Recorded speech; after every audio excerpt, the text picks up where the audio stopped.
안녕하십니까, 문틀란TV입니다. 문재인이 바이든 미 대통령과의 한미 정상회담을 포함한 3박 5일 일정으로 미국 방문 중입니다. 이번 방미 일정에서 가장 핵심적인 과제는 역시 백신 부족 문제 해결입니다. 그런데 미국으로부터 백신 지원을 받을 수 있을지가 아직 안개 속입니다. 이 시각까지 한미 양국 어디로부터도 한국에 대한 미국의 백신 지원 관련한 구체적인 시그널이 흘러나오지 않고 있습니다. 미국으로 향하기 하루 전 문재인 입에서 흘러나온 말은 한국의 백신 글로벌 생산기지 구축에 관한 것이었습니다. 지금 당장 국민이 원하는 미국으로부터의 백신 지원에 관한 언급이 아니었습니다.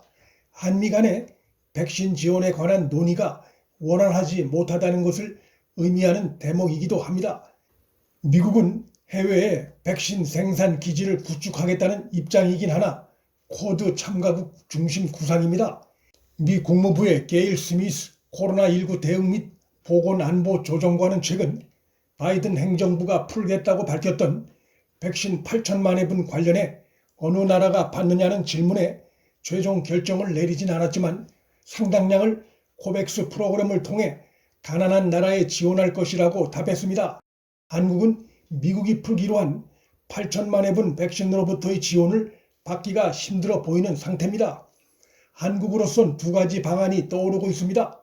하나는 쿼드 플러스에 참여하는 것이고 또 하나는 바이든이 강력히 원하고 있는 미국 내 반도체와 배터리 투자를 대폭 넓히는 방안입니다.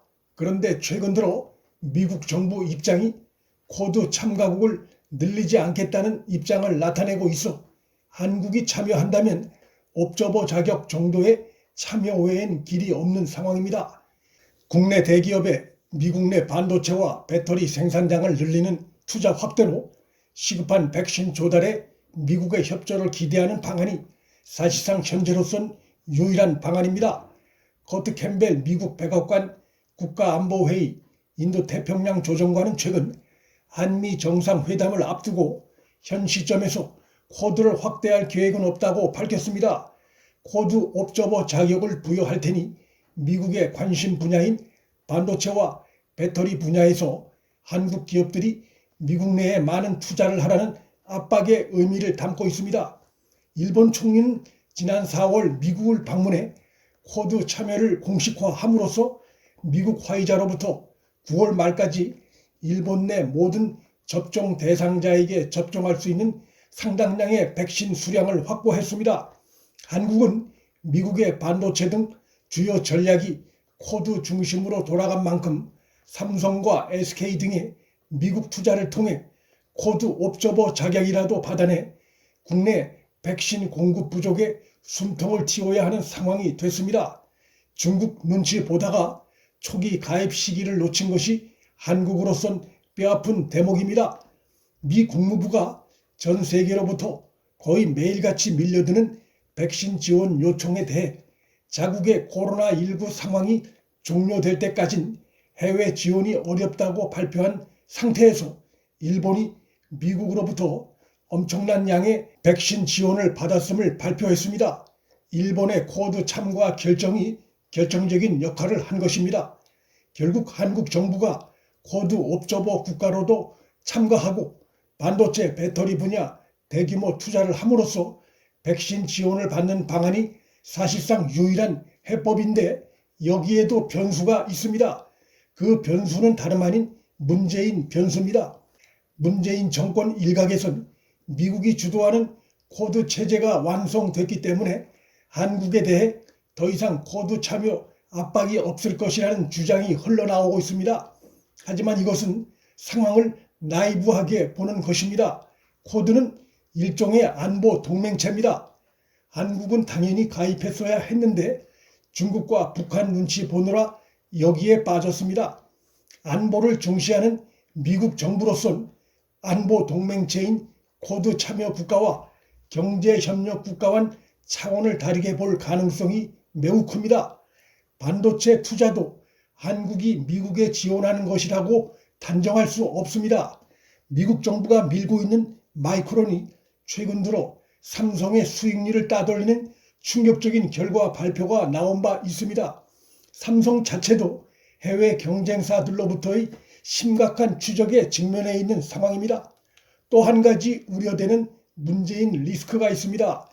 문재인이 바이든과 정상회담에서 미북 정상회담을 촉구하며 김정은을 만나보라 권유한다든지 혹은 북한의 핵 위협에 대해 과소평가하며 대북 제재 완화를 촉구하는 발언을 하는 경우입니다. 문재인이 그럴 가능성이 충분히 예상됩니다. 그는 얼마 전 미국 언론과 가진 인터뷰에서 트럼프와 김정은 간의 미북 정상회담 성과를 거론하며 바이든 행정부가 트럼프 정책을 이어가야 한다는 식의 발언, 즉 바이든 정부가 가장 듣기 싫어하는 발언을 골라서 한 바 있습니다. 북한 비핵화와 남북 경제 교류, 북한 인권 문제 등 모든 남북 정책이 파탄났음에도 이를 지금까지 인정하지 않고 있는 문재인이 중국과 눈치를 살펴 이런 엇박자 발언을 할 가능성이 여전히 남아 있습니다.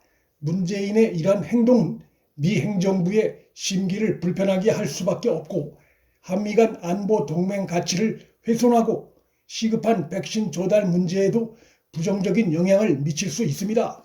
한미 공동 성명은 문재인이 끝내 고집을 부릴 경우 미국의 새 대외 정책과 문재인의 기존의 중국, 북한 눈치 보기 입장이 절충된 외교적 수사 형태로 나올 가능성도 있습니다. 그러나 그럴수록 한국 안보에서 주한미군의 역할은 갈수록 축소될 가능성이 커지고 미국의 대외 안보 정책에서 한국 안보가 차지하는 지위가 약화돼 한국 안보에 구멍이 커질 위험성이 있습니다. 문재인이 아집과 어리석은 중국과 북한 눈치 보기를 계속할 경우 경제와 안보 분야에서 양대 공통 현안으로 떠오른 백신 조달 문제 해결이 더 어려워질 위험성도 여전히 존재합니다. 문틀란TV 여기서 마칩니다. 구독과 좋아요, 알림 설정은 방송 제작에 큰 힘이 됩니다. 시청해 주셔서 감사합니다.